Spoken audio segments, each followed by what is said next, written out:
గురుబ్రహ్మ గురువిష్ణు గురుదేవో మహేశ్వర గురు సాక్షాత్ పరబ్రహ్మం తస్మై శ్రీ గురువే నమః.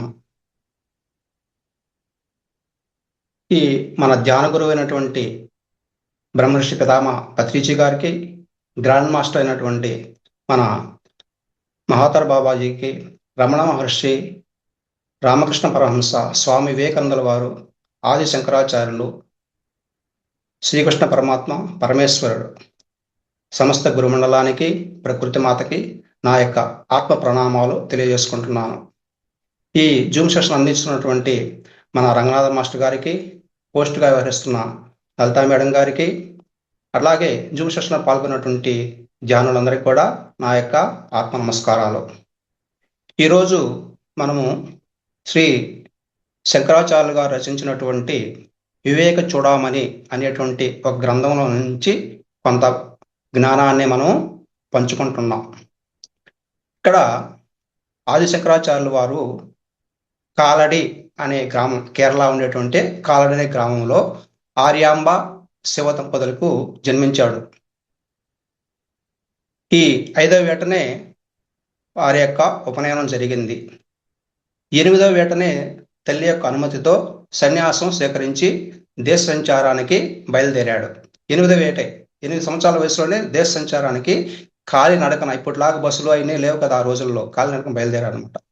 మరి ఆ రోజు మన యొక్క దేశం ఎలా పరిస్థితులు ఉన్నాయి అంటే, సనాతన ధర్మము పూర్తిగా సంకట స్థితిలో పడిపోయింది. వైదిక కర్మలు సంకటంలో ఉన్నాయి. ఆధ్యాత్మికాన్ని పూర్తిగా వదిలేసేసి ప్రజలందరూ కూడా ప్రాపంచికంలోనే కొట్టుమిట్టాడుతూ ఉన్నారనమాట. ఆధ్యాత్మిక అనేది మర్చిపోయినారు, ప్రపంచంలోనే ఉండిపోయి ఉన్నారన్నమాట వాళ్ళు.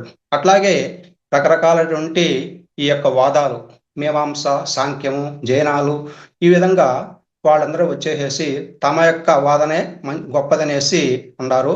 అలాంటి పరిస్థితుల్లో ప్రజలందరూ కూడా చాలా గందరగోళ పరిస్థితుల్లో ఉన్నారనమాట. అలాంటి పరిస్థితుల్లో మన యొక్క శంకరుల వారు, ఆయన సాక్షాత్తు పరమేశ్వర స్వరూపులు, ఆయన వచ్చేసేసి మన యొక్క సనాతన ధర్మాన్ని స్థాపించి కాదు, అక్కడ రీబర్త్ ఇచ్చాడనమాట. ఆ స్వామివారు ఆ రోజు రాకుండా ఉంటే మన సనాతన ధర్మము అడుగంటిపోయి ఉండేది. మనం ఎలా అయిపోయి ఉండేవాళ్ళమో ఊహించడానికి కూడా వీలు కాదనమాట. అలాగా ఆ సనాతన ధర్మాన్ని ఆయన రీబర్త్ ఇవ్వడం జరిగింది. తెలిసేసి ఈ యొక్క బ్రహ్మ సత్యము, జగన్మిథ్య, జగత్తు మిథ్య అనేటువంటి అద్వైతాన్ని చెప్పాడు. అద్వైతం ఉన్నదంతా ఒకటే నాయనా, రెండు లేవు. అద్వైతం అంటే రెండు లేవు, ఉన్నదంతా ఒకటే. బ్రహ్మ సత్యము, జగత్ మిథ్య, జీవో బ్రహ్మైవ నాదపరహ అనేది అన్నమాట. ఈ విధంగా చెప్పడం జరిగింది. కాలినడకన తిరిగేసేసి నలువైపులా 4 శక్తి పీఠాలను స్థాపించాడు అన్నమాట. ఇక్కడ మనకి శృంగేరిలో పూరి, ద్వారక, బద్రీనాథ్ నలువైపులా 4 శక్తి పీఠాలు నిర్మించాడు. అట్లాగే కంచిలో కూడా మహాపీఠాన్ని స్థాపించడం జరిగింది. ఆ విధంగా స్థాపించుకుంటా వస్తే తర్వాత రోజుల్లో స్వామివారు మనకి ఎన్నో గ్రంథాలు రచించాడు. 153 గ్రంథాలు రచించాడు. వాటిలో 72 స్తోత్రాలు ఉన్నాయి. అట్లాగే 24 భాష్యాలు, 57 ప్రకరణలు, గ్రంథాలు రచించాడు అనమాట. మనము ప్రస్థానత్రయం అనేటువంటి అనుకుంటాం. ఏవి? ఉపనిషత్తులు, బ్రహ్మసూత్రాలు, భగవద్గీత, ఈ 3 కూడా ప్రస్థానత్రయం అంటాం. వాటికి అవన్నీ కూడా సంస్కృతంలో ఉంటే సామాన్య ప్రజలకి అర్థం కాదనే ఉద్దేశంతో వాటికి భాష్యాలు రాయడం, వ్యాఖ్యానాలు రాశాడనమాట. ఇది తర్వాత మనకి సాధన దశలో, అంటే మొదటగా ఉండే వాళ్ళకి బాగా అర్థమయ్యే విధంగా రచించిన గ్రంథాలలో వివేక చూడమని అనేది ఒక ముఖ్యమైన గ్రంథం అన్నమాట. అంటే సాధన దశలో ఉన్న వాళ్ళకి అర్థం అయ్యేదానికి, వాళ్ళని జ్ఞాన మార్గం వైపు పరిగణించే దానికోసంగా ఆ గ్రంథం రచించడం జరిగింది అనమాట. ఈ వివేక చూడమని అర్థం ఏంటంటే, వివేకం అంటే విచక్షణ, చూడమని అంటే పాపడి బెళ్ళ. ఇక్కడ భగవంతుని దర్శించాలంటే విచక్షణ అనేటువంటి జ్ఞానంతో చూడమనిగా ధరించాలి అనేసి చెప్పడం జరిగింది. ఈ గ్రంథంలో ఇంకా ఏం చెప్పాడంటే, ఈ సంసార బంధాలు, అహంకారము, మమకారాలు జీవుణ్ణి బంధించేటువంటి శత్రువులయ్యా, వాటి నుంచి విముక్తి పొంది నేను కేవలము ఆత్మ మాత్రమే అని తెలియజేస్తే అటువంటి అద్భుతమైన గ్రంథమే ఈ యొక్క వివేక చూడమని అనేది. అంటే ఆత్మే సత్యమైంది అనమాట. అది అలా తెలుసుకోవాలంటే ఈ గ్రంథాన్ని చదువుకుంటే మనం తెలుసుకోగలుగుతాం. మనకి జీవరాశులు 84 లక్షల జీవరాశులు ఉన్నాయి. ఈ 84 లక్షల జీవరాశుల్లో కూడా ఈ యొక్క మానవ జన్మ మనము ఉత్తమమైనది అని చెప్పుకుంటున్నాము. మరి పుట్టింది మొదలు చనిపోయేంత వరకు మానవుడు ఎన్నో కర్మలు చేస్తుంటాడు. మనం చేసే ప్రతి కర్మకు కూడా ఫలితం అనుభవించాలి. అది పుణ్యకర్మలు కావచ్చు, పాప కర్మలు కావచ్చు. ఏ పని చేసినా కూడా దానికి మనం ఖచ్చితంగా ఫలితాన్ని అనుభవించవలసిందే.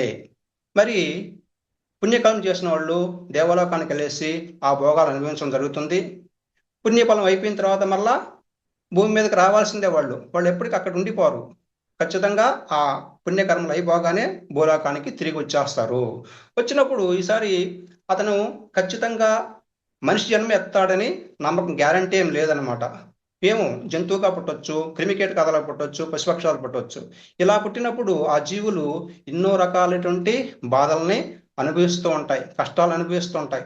మరి ఇవన్నీ తెలుసుకున్నటువంటి మన శంకరాచార్యుల వారు వీళ్ళకి ఎట్లాగా జ్ఞాన మార్గంలో పయనించి మోక్షాన్ని ప్రసాదించాలి సాధన ఉద్దేశంతోనే ఈ గ్రంథాన్ని మనకి రచించడం జరిగింది, మనకు అందించాడు. మోక్ష సాధనకు ఈ గ్రంథం ఉపయోగపడుతుంది. ఇక్కడ మనకు ఒక విషయాన్ని తెలుసుకుంటే, మన శరీరం అనేది ఒక రథం అనుకుంటే, ఆ రథంలో సారథి అంటే మన యొక్క ఆత్మ సారథిగా ఉంటాడు. ఇంద్రియాలను రథానికి కట్టినటువంటి గుర్రాలు. ఇంద్రియాలు ఆ యొక్క గుర్రాలని మనం అదుపు చేసుకోవాలి. ఆ గుర్రాలు పరిగిస్తుంటాయి వారి ఇష్టం వచ్చినట్టు, వాటిని పగ్గాల ద్వారా అదుపు చేసుకోవాలి. ఎలాంటివి? వివేకము, వైరాగ్యమైనటువంటి కళ్యాణ ద్వారా మనం వాటిని అదుపు చేసుకోవాలి అని చెప్తున్నారు అన్నమాట. అట్లాగే మన యొక్క మానవ శరీరానికి అధిదేవత మనస్సే మనకి మామూలుగా మెయిన్ అన్నమాట. ఈ మనస్సు మనలో ఉండేటువంటి కర్మేంద్రియాలు కానీ జ్ఞానేంద్రియాలని వాటన్నిటిని కూడా దాని అదుపులో ఉంచుకునేసి ఆయనకి ఇష్టం వచ్చినట్టుగా ప్రవర్తిస్తుంది అనమాట. అంటే మనసుకి ఇష్టం వచ్చినట్టుగా ఆ ఇంద్రియాలని పనిచేపిస్తూ ఉంటుంది అనమాట. ఇక్కడ మనకు సమస్య వచ్చింది. ఆ సమస్య వచ్చిందంటే దేనివల్ల వచ్చింది? మన మనసు నుంచే వచ్చింది. దానికి పరిష్కారం కూడా మనసులోనే ఉంటుందన్నమాట. కాబట్టి ఇక్కడ మనకి ఒక ప్రశ్న వస్తుంది, ఇక్కడ మనస్సుని మనం నియంత్రించాలా లేకుంటే మనసే మనం నియంత్రిస్తుందా అని అంటుంటే 90% వ్యక్తుల్లో మనస్సే మనల్ని నిర్ణయిస్తూ ఉంటుంది, ఆజ్ఞాపిస్తూ ఉంటుంది అని తెలుసుకుంటున్నాం అనమాట. అంటే ఇక్కడ మనస్సు ఎట్లా చెప్తే అట్లాగా వినేస్తున్నాం. ఈ విధంగా ఏం దానివల్ల ఏమవుతుంది? మన జీవితము వ్యర్థమైపోతుంది. అట్లా కాదు నాయన, మన మనస్సుని మన కంట్రోల్లో ఉంచుకోవాలి. ఎప్పుడు ఉంచుకోగలుగుతాము? మనము ఎప్పుడైతే సాధన చేస్తామో అప్పుడు మనము మనసును కంట్రోల్లో ఉంచుకోగలుగుతాము. తర్వాత ఈ సృష్టి మొత్తం కూడా పరమాత్మ స్వరూపం అని చెప్పుకున్నాం. మనము అజ్ఞానంతో ఉన్నాం కాబట్టి పరమాత్మకి దూరం అవుతున్నాము, చెడుకు దగ్గర అవుతున్నాం. పరమాత్మకు దూరం అయివేసి అజ్ఞానం వల్ల చెడుకు దూరం అవుతున్నాం.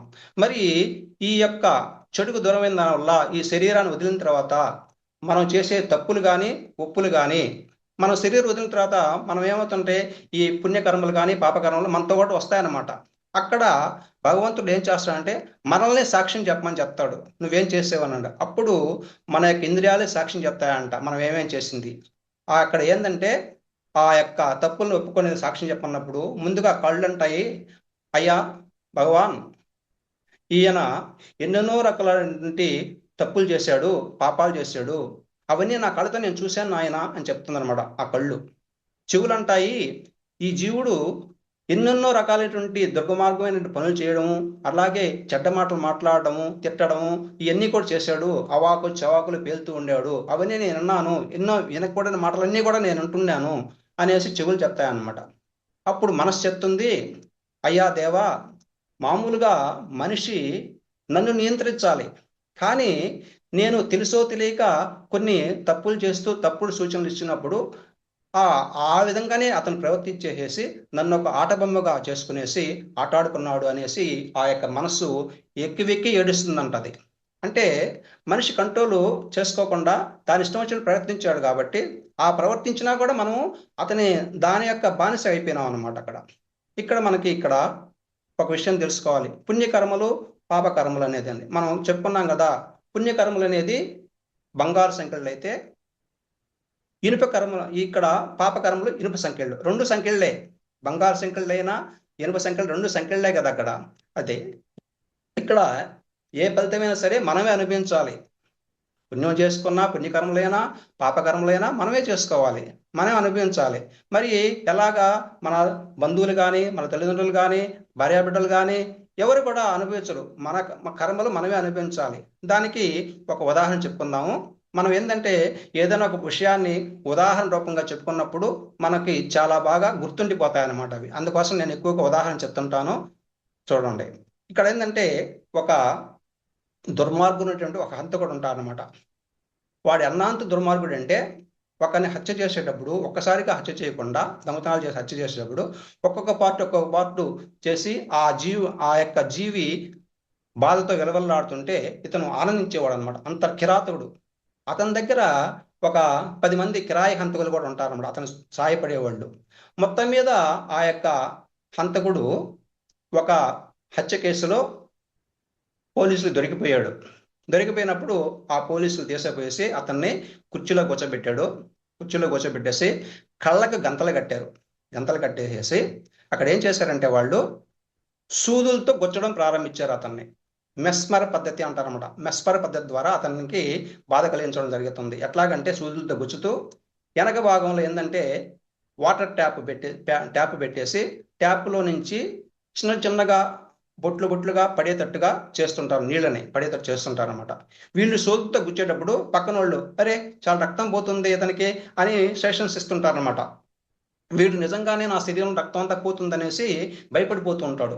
అట్లాగా ఒక 10 నిమిషాల తర్వాత అయ్యో చాలా రక్తం పోయిందే ఇతనికి, చాలా రక్తం పోయిందే, కాబట్టి ఇంకా 10 నిమిషాల్లో ఇతను చనిపోవచ్చు అనేసి అట్లాగా శేషించిన వల్ల వాడికి విపరీతమైన భయం కలిగేసి అప్పుడు చివరి క్షణాల్లో తెలుసుకుంటారనమాట. అరే నేను కూడా ఆ రోజు వాళ్ళని ఈ విధంగా బాధ పెట్టాను కాబట్టి నేను ఈరోజు ఫలితం అనుభవిస్తున్నాను అనేసి చివరిలో తెలుసుకున్నాడు.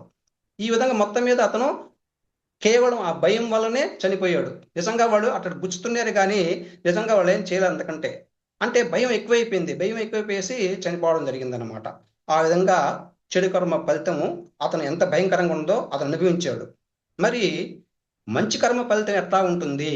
మంచి కర్మల ఫలితం కూడా ఎట్లా తెలుసుకోవాలి కదా మనం. మంచి కర్మ చేసినప్పుడు ఇక్కడ ఒక రాజు తన యొక్క ప్రజల్ని చాలా చక్కగా పరిపాలిస్తుంటారనమాట. చాలా కన్న బిడ్డలాగా పరిపాలిస్తుంటాడు. ఆ పరిపాలించే క్రమంలో మనకి ఎన్నెన్నో పుణ్యకారాలు చేస్తూ ఉంటాడు. పుణ్యకారాలు చేసిన తర్వాత అతని జీవితకాలం అయిపోయిన తర్వాత మనకి మన పుణ్యకారాలు చేశాడు కాబట్టి స్వర్గలోకానికి పోయాడు. కొన్ని వేల సంవత్సరాలు స్వర్గలోకంలోనే ఉన్నాడు అనమాట. ఉన్న తర్వాత ఒక రోజు దేవదూత వచ్చేసేసి స్వామి రాజా, అంటే రాజు కదా, రాజా మీకు భూలోకానికి పోవాల్సినటువంటి సమయం దగ్గరకు వచ్చేసిందని చెప్పిపోతాడు అనమాట. ముందుగా చెప్పేస్తాడు. అంటే ఎప్పటికీ అక్కడ శాశ్వతంగా ఉన్నాం కదా, మన పుణ్యకర్మలు అయిపోగానే మనం భూలోకం రావాల్సిందే వాళ్ళు చెప్తారనమాట. ఆ రోజు నుంచి రాజు చాలా దుఃఖపడుతుంటానమాట. అరే అనవసరంగా మళ్ళీ భూలోకానికి పోవాలి, ఎంత ఎందుకు, మనకి ఇక్కడ హాయిగా ఉన్నాను కదా నేను అనుకుంటుంటాడు. ఆ సమయంలో నారదుడు రావడము, ఎందుకు రాజా ఇలా ఉందావంటే నేను ఈ విధంగా నాకు భూలోకానికి పోయే సమయం వచ్చేసింది కాబట్టి నేను పోవాలా నాకు భలే బాధగా ఉంది అక్కడికి పోవాలంటే మళ్ళీ అంటే సరేననేసి ఒక ఇద్దరు దేవతలను పిలిచి నారదుడు మీరు పోయేసేసి భూలోకానికి పోయి ఈ రాజు పరిపాలించినటువంటి రాజ్యంలో ఈ రాజు గురించి ఎవరైనా మాట్లాడుకుంటున్నారేమో ఒకసారి చూసి రమ్మంటారు అన్నమాట. సరే దేవదత్తలు ఆ రాజు మీద ఉన్న గౌరవం, నారదు మీద ఉన్న భక్తితో ఈ యొక్క భూలోకానికి పోతారు, రాజ్యం అంతా తిరుగుతారు.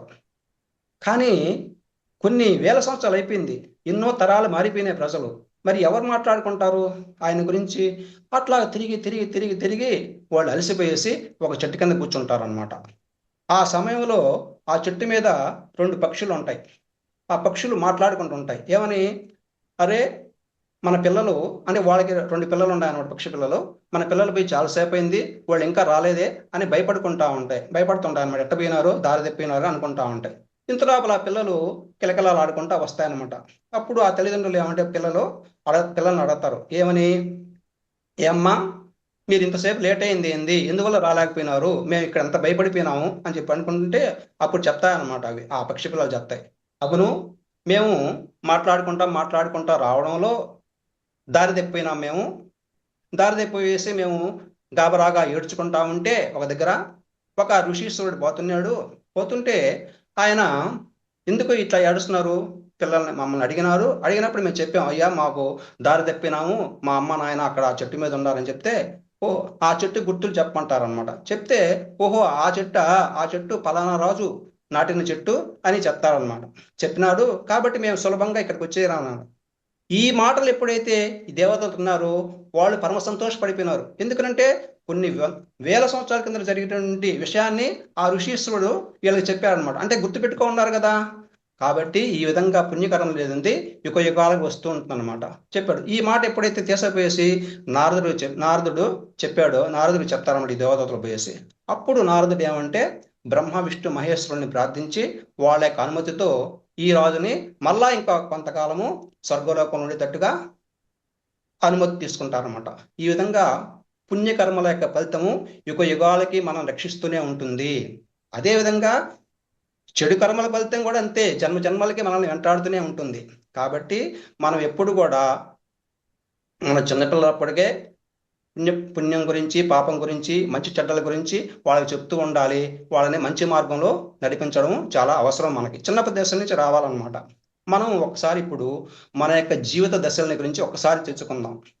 ఎట్లాగంటే పుట్టినప్పటి నుంచి 5 సంవత్సరాల వరకు మనది బాల్యదశ. ఆ బాల్యదశలో ఎలాంటి ఇబ్బంది లేదు, మన తల్లిదండ్రుల పెంపకంలో హాయిగా గడిచిపోతుంది అనమాట. ఎలాంటి ఇబ్బంది లేకుండా గడిచిపోతుంది. ఆ తర్వాత 6 నుంచి 10 సంవత్సరాల వయసు వరకు కూడా చాలా ఉత్తర బాల్యదశ అంటారు దాన్ని ముఖ్యమైన దశ. ఎందుకంటే ఆ దశలో జరిగేటువంటి అనుభవాలు వాళ్ళకి జీవితాంతం గుర్తుండిపోతాయి ఆ పిల్లలకి. కాబట్టి ఆ 6 నుంచి 10 సంవత్సరాల వయసులో ఎప్పుడు కూడా తల్లిదండ్రులు ఆ పిల్లల్ని కొట్టడం కానీ, తిట్టడం కానీ, అనవసరంగా వాళ్ళని అనుమానించడము. ఎందుకంటే వాళ్ళు చేయని తప్పులకు ఒక్కసారి తెలియకుండా అవమానిస్తాం అనమాట. రే నువ్వు చేసేవరా అనేసి అట్లా అవమానించడం కానీ వాళ్ళని చేయకూడదు అనమాట. సూటిపోటి మాటలతో వాళ్ళని నొప్పించడం చేయకూడదు. ఇది చేసినప్పుడు వాళ్ళ యొక్క పసి మనస్సు గాయపడిపోయేసి వాళ్ళు బలహీనులుగా తయారవుతారు. కొందరు భయస్థులుగా తయారవుతారు. కొంతమంది పిరికి వాళ్ళుగా తయారవుతారు. కొంతమంది మొండి వాళ్ళుగా కూడా తయారవుతారు అనమాట. కాబట్టి ఆ వయసులో మాత్రం వాళ్ళని ఒక గాజు బొమ్మని ఎట్లా చూసుకుంటామో ఆ విధంగా చూసుకోవాలి. ఎప్పుడు 6 నుంచి 10 సంవత్సరాల వయసు వరకు. అది ప్రతి ఒక్కరు గుర్తుపెట్టుకో ఉండాలి మనం. అట్లాగే 10 నుంచి 16 సంవత్సరాల వయసు వరకప్పుడు శరీరంలో మనకి ఎన్నో మార్పులు వస్తుంటాయి. అది ఆడపిల్లలు కావచ్చు, మగపిల్లలు కావచ్చు, ఎన్నో మార్పులు వస్తుంటాయి. పిల్లలు ఎక్కువగా ఏం చేస్తుంటారంటే తమకంటే పెద్దవారిని లేకుంటే వాళ్ళ తల్లిదండ్రుల్ని అనుకరిస్తుంటారనమాట. అనుకరించడానికి ప్రయత్నిస్తుంటారు. అంటే వాళ్ళు ఏం చేస్తుంటే వీళ్ళు అది ఎక్కువగా అనుకరిస్తుంటారు. వాళ్ళు బాగా గమనిస్తుంటారు అనమాట. కాబట్టి ఎప్పుడు కూడా ఆ యొక్క పిల్లల ఎదురుకుండా కొట్టుకోవడము, తిట్టుకోవడము, అలాంటి పనులు ఎప్పుడు కూడా తగులాడుకోవడము చేయకూడదు. అట్లాగే ఆ వయసులో పిల్లల్ని మరీ గారాబం చేయకూడదు. అట్లని చెప్పి అతిగా కట్టడి చేయకూడదు. గారాబం చేసిన నష్టమే, కట్టడి చేసిన నష్టమే అనమాట. కాబట్టి మంచివారుగా మారాలనుకున్నా, దుర్మార్గులు అంటే చెడ్డవారుగా మారాలనుకున్నా ఆ వయసులోనే బీజం పడుతుంది. కాబట్టి ఆ వయసు కూడా చాలా ముఖ్యమైన వయసు. ఇంకపోతే 20 నుంచి 40 సంవత్సరాల వయసు వరకు ఒక వయోజన దశ అనుకుంటాం మనం. అంటే అక్కడ మామూలు చదువులు పూర్తవుతూ ఉంటాయి, ఉద్యోగ అన్వేషణ చేస్తుంటారు, తర్వాత పెళ్ళిళ్ళు, పేరంటాళ్ళు జరిగిపోతుందన్నమాట.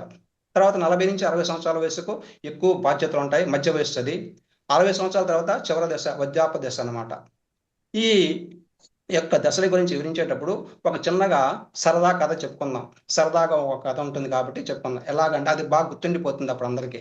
ఏంటంటే బ్రహ్మదేవుడు సృష్టి చేసేటప్పుడు ఒక గాడిదని మొదట సృష్టించాడు అనమాట. అంటే మొదటంటే ఒక్కొక్కటి చేసుకుంటుంటాడు జయశ్వరుడు.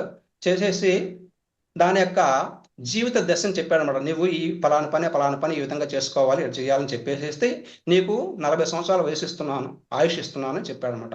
అప్పుడు గాడిద బాధపడిపోయి, స్వామి నా మీద ఎందుకు ఇంత దయ లేకుండా ఉన్నావు, నేను ఎందుకు ఆ గాడిద చాకరి 40 సంవత్సరాలు నేను ఎక్కడ చేసేది, నాకొద్దు స్వామి అంత వయసు అంటే, సరే దాని యొక్క బాధని గమనించి సరే పో నీకు 20 సంవత్సరాలు ఆయుష్ ఇచ్చాను, బతుకుపో అని చెప్పి పంపించేస్తాడనమాట. దాని తర్వాత కుక్క వస్తుందన్నమాట. కుక్కని నీకు కూడా 40 సంవత్సరాల వయసు ఇచ్చాను, ఆయుష్ ఇచ్చాను, అట్లాగే నువ్వు ఈ విధంగా నీ యొక్క జీవిత చరిత్రని షార్ట్ ఫిల్మ్ లాగా చూపిస్తాడు అనమాట. ఈ విధంగా ఉంటామని చెప్పినప్పుడు, అప్పుడు అది కూడా స్వామి నాకెందుకు స్వామి 40 సంవత్సరాలు ఈ కుక్క బతుకు, ప్రతి ఒక్కరు కూడా కుక్క నేను చాలా నీచంగా చూస్తుంటారు, కాబట్టి చీపోరా కుక్క అంటారు, లేకుంటే కుక్క తోక వంకర అంటుంటారు, నా యొక్క తప్పేం లేకపోయినా కూడా ఈ విధంగా నాకు వద్దు స్వామి అంటే, సరే పో నీకు కూడా 20 సంవత్సరాల వయసు ఆయుష్ ఇస్తున్నాను, నువ్వు బతుకుపో అని చెప్పి పంపించేస్తాడు. ఈసారి కోతి కోతి వచ్చిన తర్వాత కోతికి కూడా అలాగే దాని యొక్క జీవిత చరిత్రను చెప్తాడు, ఈ విధంగా జరుగుతాయి, ఈ విధంగా జరుగుతుందని చెప్పేసి నీకు కూడా 40 సంవత్సరాల వయసు ఇచ్చినట్టు కోతి నాకు ససేవరా వద్దు స్వామి, నాకెందుకు స్వామి అనేది, ప్రతి ఒక్కరు కూడా నా యొక్క తప్పేం లేకపోయినా ఈ యొక్క కోతి ముఖమాడ, లేకుంటే ఈ యొక్క కోతి కొండముచ్చు అనేసి ఈ విధంగా నన్ను చాలా హీనంగా మాట్లాడుతూ ఉంటారు, నీ అన్ని కోతి బుద్ధులేరా నీ అని అంటుంటారు, కాబట్టి నాకు వద్దు స్వామి అంటది అనమాట. సరే అని అనేసి దాని బాధను గమనించి బ్రహ్మదేవుడు ఆయనకు కూడా ఒక 20 సంవత్సరాలు ఆయుష్ని మాత్రం ఇచ్చి పంపించేస్తాడు. ఈసారి మనిషి వస్తాడనమాట. మనిషి స్టైల్గా నిలబడుకుంటాడు. అప్పుడు దేవుడు, ఆ బ్రహ్మదేవుడు ఆయనకి చెప్పాల్సిన చెప్పేసి, నీకు కూడా 40 సంవత్సరాలు ఆయుష్ ఇస్తున్నాను, దీంతో పాటు నీకు మంచి అందాన్ని, ఈ యొక్క బుద్ధి జ్ఞానాన్ని కూడా ఇస్తాను, హాయిగా జీవించుకో అనేసి ఇస్తాడనమాట. అప్పుడు మనిషి ఏమంటాడంటే, భలేవాడివి బ్రహ్మదేవ, నాకు ఇంత మంచి పర్సనాలిటీ ఇచ్చావు, అలాగే బుద్ధి జ్ఞానం ఇచ్చావు, మనకి మంచి హోదా ఇస్తున్నావు, మరి ఇచ్చినప్పుడు అదన్నీ అనుభవించాలి కదా, నేను 40 సంవత్సరాలు నాకెక్కడ సరిపోతాయి అని అతను ఎదురు తిరుగుతాడనమాట. ఇప్పుడు షాక్ అవ్వడము బ్రహ్మదేవుడు వంతయింది. వరే ఇట్లా వచ్చేసిందని, సరే పో నేను ఈరోజు 60 సంవత్సరాలు ఆయుష్ని మిగిల్చాను, అది నీకు ఇచ్చేస్తున్నాను అని చెప్పేసి ఈ యొక్క మానవుడికి 100 సంవత్సరాలు ఆయుష్ పెట్టి పంపించేస్తాడు అనమాట. మరి ఇప్పుడు జరిగేది ఏందయ్యా అంటే, 100 సంవత్సరాలు ఆయుష్ తీసుకుని మనిషి వచ్చాడు. మనిషి వచ్చినప్పుడు ఏమవుతుంది, 25 సంవత్సరాల వరకు ఎలాంటి బాధలు లేకుండా హాయిగా గడిచిపోతుంది మనిషి జీవితం. అంటే దాదాపుగా 25 సంవత్సరాల వరకు తల్లిదండ్రుల మీదనే ఆధారపడతారు, ప్రతి ఒక్కరు సాధ్యంత వరకు ఆధారపడుతుంటారు. 25 సంవత్సరాల నుంచి 40 సంవత్సరాల వయసు వరకు ఎలా జరుగుతుంది, అతనికి ఈ యొక్క చదువులు పూర్తి అయిపోయిన తర్వాత ఉద్యోగం రావడము, తర్వాత పెళ్లి చేసుకోవడము, పిల్లల్ని కనుక్కోవడము, జీవితంలో స్థిరపడడం జరుగుతుంది. ఇంతవరకు దాదాపుగా అందరికీ హాయిగా జరిగింది. అంటే ఇది నిజంగా దేవుడు మనకిచ్చినటువంటి వయసు, అది ఆయుష్, అది 40 సంవత్సరాల వయసు. తర్వాతనే ఉండేదంతా కూడా. 40 సంవత్సరాల తర్వాత ఏమవుతుంది, 40 నుంచి 60 సంవత్సరాల వరకు గాడిద బతుకు అనమాట. అంటే ఏంటంటే మనకి ఈ యొక్క జీవితంలో స్థిరపడే క్రమంలో ఆ వస్తువుల మీద మోజు, ఈ వస్తువుల మీద వల్ల వస్తువులన్నీ కొనుక్కునేసి, అవసరం లేని కొనుక్కునేసి, వాటికి ప్రతి నెల ఈఎంఐలు కట్టుకుంటా, పిల్లల చదువులకి ఫీజులు కట్టుకుంటా, అట్లాగే బట్టలు, కాస్ట్లీ బట్టలు కొనుక్కోవడం, అలగలుకోవడం, బరువు బాధ్యతలు, అలాగే తల్లిదండ్రులు ఉంటే వాళ్ళని చూసుకోవడం, ఇట్లాగా అతను బండ చాకరీ చేస్తుంటాడు అనమాట. అంటే గాడిద చాకరీ అన్నమాట. ఎప్పటి వరకు, 60 సంవత్సరాల వరకు. 60 సంవత్సరాల నుంచి 80 సంవత్సరాల వరకు ఏమవుతుంది, ఇక్కడ 60 సంవత్సరాలకి అతను ఒకవేళ ఉద్యోగం చేసేవాడైతే 60 సంవత్సరాలకు వయసు పూర్తి కాగానే ఆయనకు ఒక పొలమాలు వేసేసి, ఇంకా బానాయన నీ యొక్క సేవలు వినియోగించడం చాలు అని చెప్పి పంపించేస్తారు. ఆయన ఇంటికి మీద వెళ్ళుకొనేసి ఇంకా ఏమవుతుంది, పక్క రోజు నుంచి ఒక కుర్చీలకు ఒక పక్కన కూర్చో ఉంటాడు. మన ఇంట్లో వాళ్ళ పిల్లలు వాళ్ళు ఎక్కడికైనా బయటకు పోయేటప్పుడు వాళ్ళ నాన్నకి అన్ని జాగ్రత్తలు చెప్పేసి, నాన్న పలానా పని చేసి పెట్టు, ఎవరైనా పని మనిషి వస్తే ఆమె చేత ఆ యొక్క అంట్లు తోమిచ్చు, ఇల్లు చిమ్మిచ్చు, గార్డెనింగ్ చేపించు, ఇట్లాగా చిన్న చిన్న పనులు చెప్పేసి పోతుంటారు. అంటే మొత్తం మీద ఈ 20 సంవత్సరాల కాలం కూడా 60 నుంచి 80 సంవత్సరాల కాలంలో 20 సంవత్సరాల కాలం ఏమవుతుందంటే అతను కుక్క బతుకుతాడు, ఇంటికి కాపలాగా ఉంటాడు అనమాట. ఇకపోతే 80 సంవత్సరాల పై భాగం, 80 నుంచి 100 సంవత్సరాలు, అక్కడ ఏం జరుగుతుంది, ఆ 80 సంవత్సరాలు వచ్చేటప్పటికి అతనికి పళ్ళన్నీ ఊడిపోతాయి, కళ్ళు సరిగా కనిపించవు, చెవులు వినిపించవు, నోట్లో నుంచి చొంగ కారుతూ ఉంటుంది. ఇంకపోతే శరీరం నుంచి ఎట్టైనా ఆ వయసు వచ్చేటప్పటికి ఆటోమేటిక్గా కొంత ముసలి వాసన వస్తుంటుంది అనమాట. ఈ విధంగా ఉండాలి. అలాంటప్పుడు వీళ్ళు ఏం చేస్తారు, పిల్లలు అతనికంటూ ఒక పక్కన ఒక గది కేటాయించి ఆ గదిలో ఉంచేస్తారు. అతన్ని ఉంచేసినప్పుడు ఏమవుతుంది, ఇక ఆయన బయట నుంచి వచ్చేదానికి లేదనమాట, ఇంకా ఆ గదిలో ఉండిపోతుంటాడు. ఈ విధంగా అతను కోతి బతుకుతున్నాడు ఆఖరాకి. ఇది మనం కోరి తెచ్చుకున్న బతుకులు ఇవి. ఈ విధంగా బతుకుతున్నారు. కాబట్టి మన శంకరాచార్యులు వీరేమంటున్నారంటే, ఇది మామూలు సరదాగా చెప్పుకున్న కథ. అది సంసారం అనేటువంటి మురికోపంలో బతుకుతున్న మానవులకి రక్షించే దానికోసము ఎలాంటి జీవితం అనుభవిస్తే మానవులు తరిస్తారో అటువంటి జ్ఞాన వైరాగ్యాలని ప్రసాదించడానికి ఈ యొక్క వివేక చూడమని గ్రంథాన్ని మనకి ఇవ్వడం జరిగింది. మనం ఎప్పుడు కూడా సంపాదించే స్థితిలో ఉండేటప్పుడు, అట్లాగే మనం ఆరోగ్యంగా ఉన్నప్పుడే మన అందరూ కూడా దగ్గర చేరుతారు. మా మా అమ్మనే మా నాన్న అనేసి అలాగా దగ్గర అంటే మనకి పద్యం చెప్పుకోను కదా, ఎప్పుడు సంపద కలిగినప్పుడు బంధువులు పద్యం ఉంది కదా, అట్లాగా సంపాదన స్థితిలో ఉన్నప్పుడే అందరూ మన దగ్గరికి వస్తారు. సంపాదన స్థితి లేకపోయినా లేకుండా మన వృద్ధాప్యంలోకి వచ్చినా అందరూ ఒక్కొక్కరు దూరం అయిపోతుంటారంట. కాబట్టి మనం ఎప్పుడు కూడా అలాంటి భజన పరులకి దూరంగా ఉండాలి. నిరంతరము భగవంతుణ్ణి స్మరించుకుంటూ సాధన చేస్తూ జీవించాలి. అలాంటి వాళ్ళు మాత్రమే ఈ యొక్క అంతిమ క్షణాలని పూర్తి చేసుకుంటారు అనేసి ఇక్కడ మనకి మన శంకరాచార్యుల వారు మనకి తెలియజేస్తూ ఉన్నారు. తర్వాత కర్మలు మనం ఇప్పుడు చెప్పుకున్నాం కదా, కర్మలు మనకి మంచి కర్మలు ఉన్నాయి, చెడు కర్మలు ఉన్నాయని చెప్పుకుంటున్నాం కదా. ఈ కర్మలు నశించాలంటే మనకి ముక్తి మోక్షం ద్వారా మాత్రమే తెలుసుకుంటున్నాం. ఇక్కడ కర్మలు అనేది ఒకసారి చెప్పుకుంటాం. కర్మలు 3 రకాలుగా ఉంటాయి. కర్మలు 3 రకాలు అంటే ఏంటంటే ఆగామి కర్మలు, సంచిత కర్మలు, ప్రారబ్ధ కర్మలు.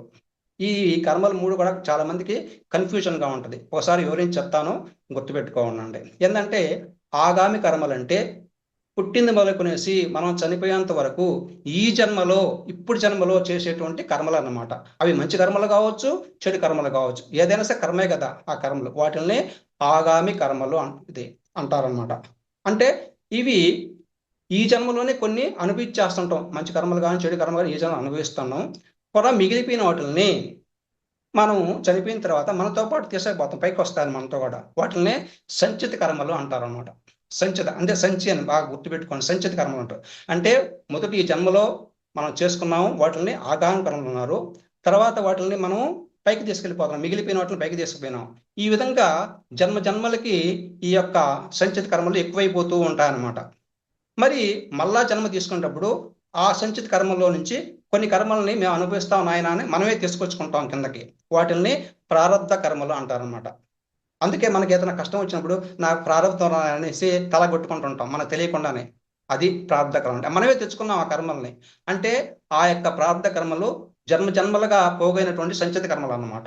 కాబట్టి బాగా గుర్తుపెట్టుకోండి, ఆగామి కర్మలు అంటే ఈ జన్మలో ఇప్పుడు చేసేటువంటి కర్మలు అన్నమాట.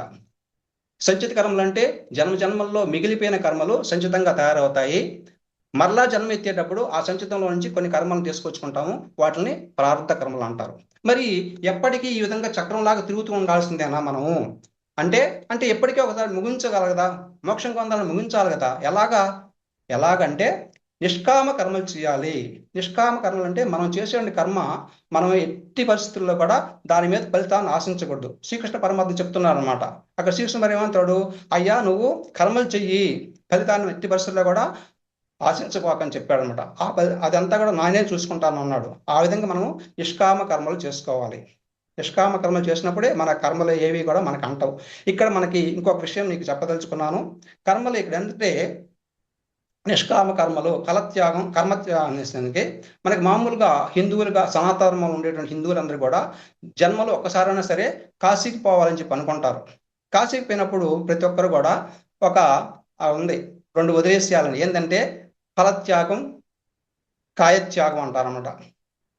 ఇక్కడ మనకు మామూలుగా తెలియక అందరూ ఏమంటారంటే ఫలత్యాగం అంటే ఏదో పండును వదిలేసేయాలనేసి, కాయత్యాగం అంటే ఏదో ఒక కాయను వదిలేసేయాలని చెప్పేసి ప్రతి ఒక్కరు నాకు తెలిసి చాలా మంది అట్లాగే వదిలేసేస్తుంటారు. అంటే మనకి తినేటువంటి పండులో కానీ కాయల్లో కానీ కూరగాయలు కానీ ఏదైనా సరే వాటిని అదొకటి ఇదొకటి వదిలేసి వస్తారు. కానీ దాని యొక్క నిజమైన అర్థం ఏంటంటే ఫలత్యాగం. ఫలత్యాగం అంటే ఫలితాన్ని ఆశించకుండా చేయడము. మనం ఒక పని చేసాం, ఒకరికి 10 రూపాయలు సహాయం చేసాం, నేను సహాయం చేశానని ఆ భావంతో చేస్తే అది దానికి ఫలితం ఆటోమేటిక్గా మనకి పుణ్యం వచ్చేస్తుంది. అట్లా కాకుండా నిష్కామంగా చేయాలన్నమాట. అది ఫలత్యాగం అంటే. ఫలితాన్ని ఆశించకూడదు. ఒక పని చేస్తామంటే దాని మీద ఫలితాన్ని కుడి చేతితో చేసింది ఎడమ చేతి తెలియకుండా ఉండాలన్నమాట. అట్లాగా ఉండాలన్నమాట ఫలత్యాగం ఉంటుంది. కాయత్యాగం అంటే ఏంది? కాయం అంటే ఏంది? శరీరం. శరీరం మీద ఎలాంటి అభిమానాన్ని పెంచుకోకూడదు. నాకు మంచి మంచి గుడ్డలు వేసుకోవాలని, ఇలాంటి మంచి మంచి నగలు పెట్టుకోవాలనేసి, ఇలాంటి మంచి భోజనం చేయాలని, ఇలాంటి కోరికలు ఉండకూడదు అనమాట. అది కాయత్యాగం అంటే. కాబట్టి ఫలత్యాగము, కాయత్యాగము ప్రతి ఒక్కరూ గుర్తుపెట్టుకునేసి, మన తెలియని వాళ్ళకి, అంటే తెలియక పొరపాటు చేస్తున్నారు వాళ్ళు, తెలిసి కాదు, తెలియక పొరపాటు చేస్తున్నారు కాబట్టి వాళ్ళకి మనం చెప్పడం మన యొక్క బాధ్యత. తెలుసుకున్న విషయాన్ని చెప్పాలి కదా. మరి ఈ యొక్క మోక్ష సాధన మనకు కలగాలంటే ఆత్మే పరమాత్మ అంటున్నాము, జీవుడే దేవుడు అని చెప్పుకుంటున్నాము, దేహమే దేవాలయం అంటున్నాము భావించి ఎప్పుడు కూడా నిరంతరం భగవద్ధ్యానంలో గడుపుక సాధన చేసుకుంటున్నాం అనమాట. మనం ఎప్పుడైతే ఈ యొక్క శరీరంతో ఉన్నంత వరకు సాధన చేయగలం. శరీరం లేకపోతే మనం సాధన చేసేది ఏముంది? మనకు ఒకసారి మృత్యు ఒడిలోకి పోయిన తర్వాత మనం ఎట్టి పరిస్థితుల్లో కూడా సాధన చేసేది సాధ్యం కాదు. కాబట్టి ఈ మృత్యువు రాకముందే ఈ జన్మలోనే మనం మోక్షం పొందాలంటే మనం సాధన చెయ్యాలి. మృత్యువు ఏ క్షణం వస్తుందో ఎవరికి తెలియదు. దానికి ఉదాహరణ ఒకటి చిన్న ఉదాహరణ చెప్తాను, వినండి. ఏంటంటే ఒక జోరు వాన పడతా ఉంది. వాన పడినప్పుడు ఆటోమేటిక్గా కప్పలకి మహా పండగ అనమాట.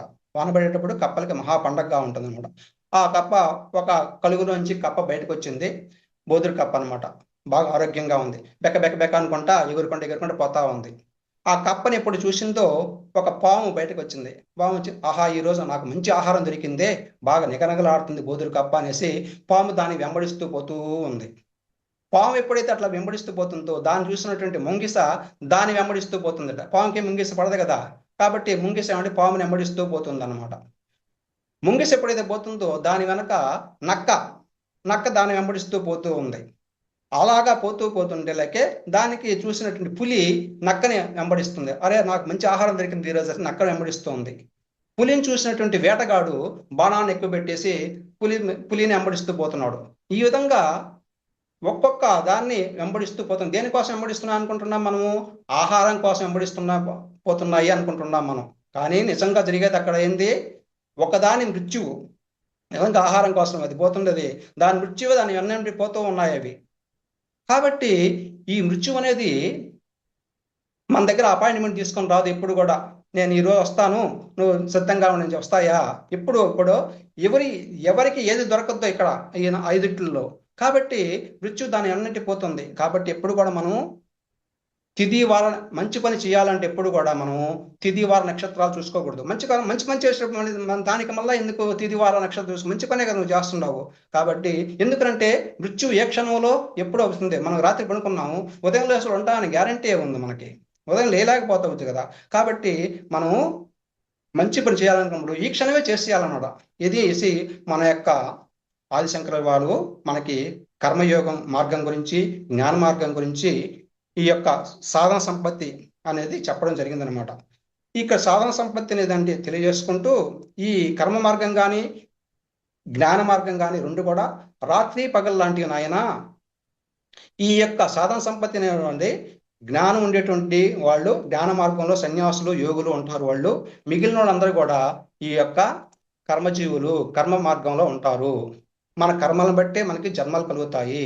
ఆత్మే సత్యమైంది, నిత్యమైంది అని ఎవరైతే తెలుసుకుంటారో వాళ్ళు మాత్రమే ఈ యొక్క సాధనా మార్గంలో ముందుకు వెళ్ళేసేసి ముక్తి మార్గంలోకి దగ్గర అవుతారు అని చెప్పేసి చెప్తున్నమాట. ఈ జ్ఞానులు ఉండేటువంటి వాళ్ళు ఎలాగా ఈ జనన మరణాలని లెక్కలోకి తీసుకోరు. ఎందుకు తీసుకోరంటే మనకి శిథిలమైన శరీరాన్ని వదిలిపెట్టేస్తున్నారు, మళ్ళీ కొత్త శరీరాన్ని తీసుకుంటున్నారు. అంటే పాత చక్క వదిలిపెట్టేసి కొత్త చక్క ఎట్లా చేసుకుంటున్నాము అట్లాగా శిథిలమైన శరీరాన్ని వదిలిపెట్టేసి మళ్ళా కొత్త శరీరంలోకి ప్రవేశిస్తున్నారు అనమాట. అది సహజం అన్నమాట. వాళ్ళకి సహజం. ఎవరికి? జ్ఞానం తెలిసిన వాళ్ళకి.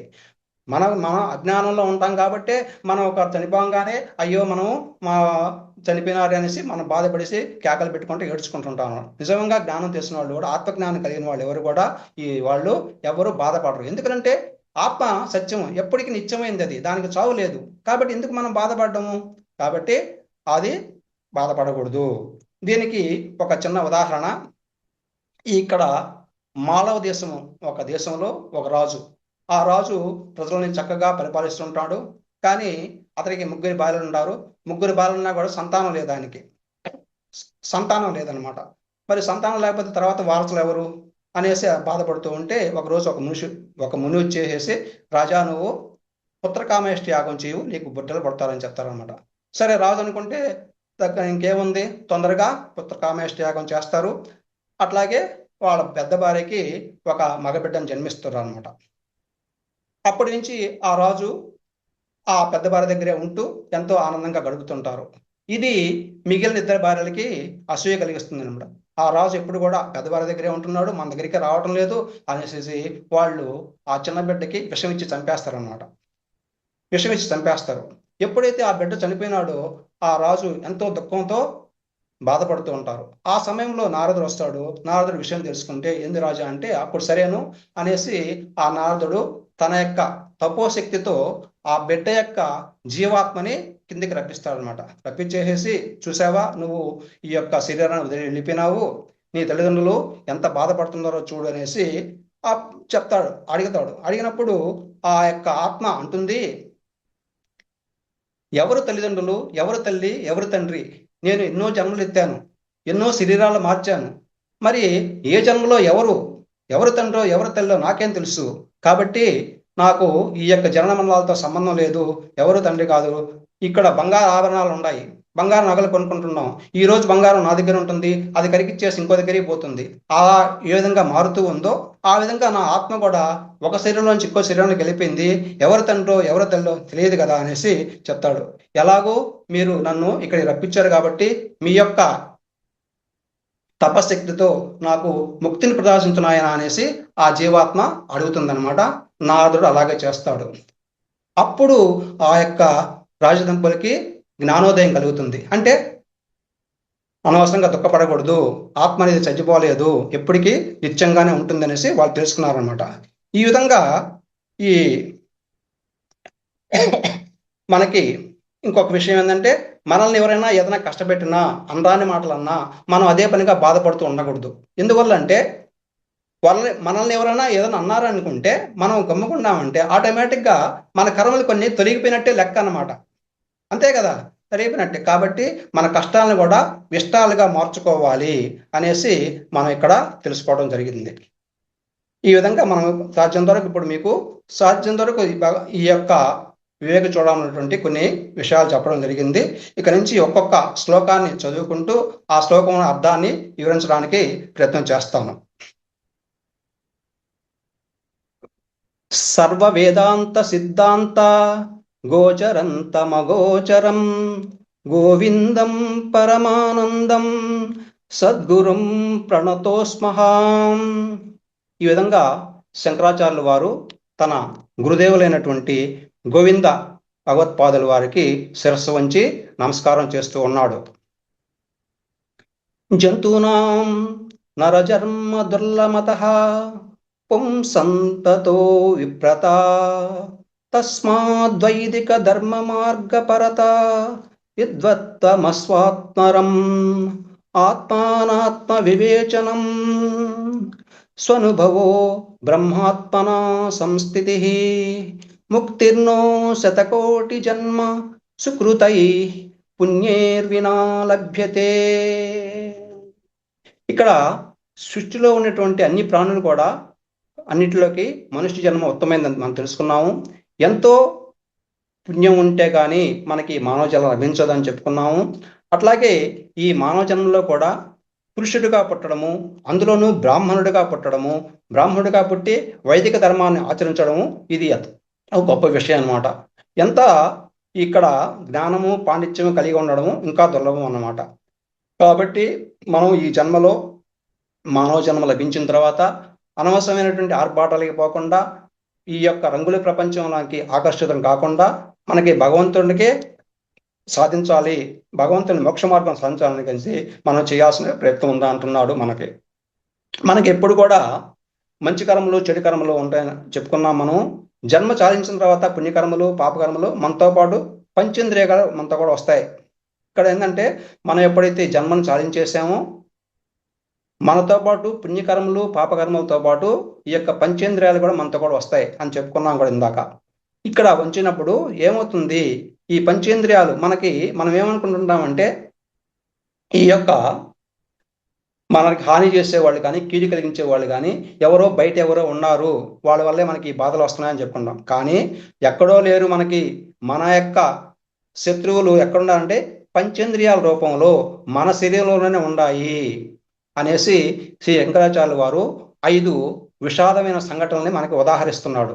శంకరాచార్యులు ఏం చెప్తున్నాడంటే, అయ్యా బయట ఎక్కడో లేరు, అంతఃశత్రువులు మీ మీ శరీరంలోనే ఉన్నారు పంచేంద్రియాల రూపంలో అని చెప్తున్నాడు. ఏమనంటే ఇప్పుడు ఒక చేపని చెప్పాడనమాట. ఒక చేప ఎక్కడుంది? హాయిగా నీళ్ళల్లో ఉంది. మరి నీళ్ళలో ఉన్నప్పుడు ఈ యొక్క జాలరు వేసినటువంటి ఈ గాలానికి ఉన్నటువంటి మాంసకు ముక్కకి ఆశపడి అది ఏమవుతుంది, ఆ యొక్క వచ్చేసేసి గాలాన్ని తగులుకుంటుంది. మాంసం ముక్క కోసం వచ్చేసేసి అది ప్రాణాలు పోగొట్టుకుంటుంది. ఇక్కడ నిజంగా ప్రాణం తీసింది ఎవరు? జాలర తీసాడా? ఇనప ముక్క తీసిందా? తీలేదు. కేవలం తన నాలుక జిహ్వ చాపల్ని వల్ల అది ప్రాణం పోగొట్టుకుంది. అట్లాగే ఒక ఏనుగు ఉంది, మగ ఏనుగు. మాటివాడు ఏం చేస్తాడంటే ఆడ ఏనుగుని అరిపిస్తాడు. దాని ముందు భాగంలో పెద్ద గుంటతో పెట్టేసి ఆడ ఏనుగు అరస్తాడు. ఈ యొక్క మగ ఏనుగు ఆడ ఏనుగు పొందు కోసము, స్పర్శ సుఖం కోసము పరితికుంటా, ముందు ఏనుగు ఆలోచించకుండా పరితికుంటా వచ్చేసేసి ఆ గోతిలో పడిపోతుంది. మావటి వాడికి దొరికిపోతుంది అనమాట. ఇక్కడ మావటి వాడు దాన్ని పట్టుకున్నాడా? కేవలము దాని చర్మ సౌఖ్యం కోసం వచ్చింది కాబట్టి అది బాధల్లో పడిపోయింది. అది ఇంకపోతే మిడత అనేది వెలుగును చూసి ఆకర్షించబడేసేసి పోయేసి ఆ మంటలో పోయేసి దాని యొక్క రెక్కలు కాలిపోయిన దానివల్ల చనిపోతూ ఉంది. ఇక్కడ మంట దాన్ని కాల్చేసిందా? ఎందుకంటే ఆకర్షించబడింది. కళ్ళ వల్లనే అది చనిపోయింది. అది కళ్ళు ఆకర్షించబడ్డాయి కాబట్టి. అట్లాగే తుమ్మిద ఉంది.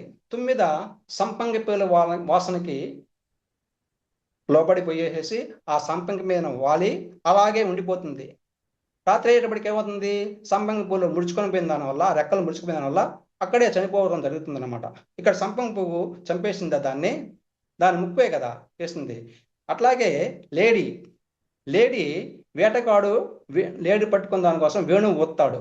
వేణువు ఊదినప్పుడు ఇది ఆకర్షించబడేసేసి అట్లాగే నిలిచిపోతుంది. అది ఎక్కడిదక్కడే నిలిచిపోతుంది. అబ్బా ఆనందిస్తూ ఉంటుంది అనమాట. మన శ్రీకృష్ణుడు పిల్లని గొరవ ఊతుంటే గోవులు ఏ విధంగా తలలుపుకుంటూ ఉంటాయో అట్లాగే ఇక్కడ వీడు వేటగాడు పిల్లని గొరవ ఊతూ ఉంటే జింక కూడా అలాగే నిలిచిపోతుంది.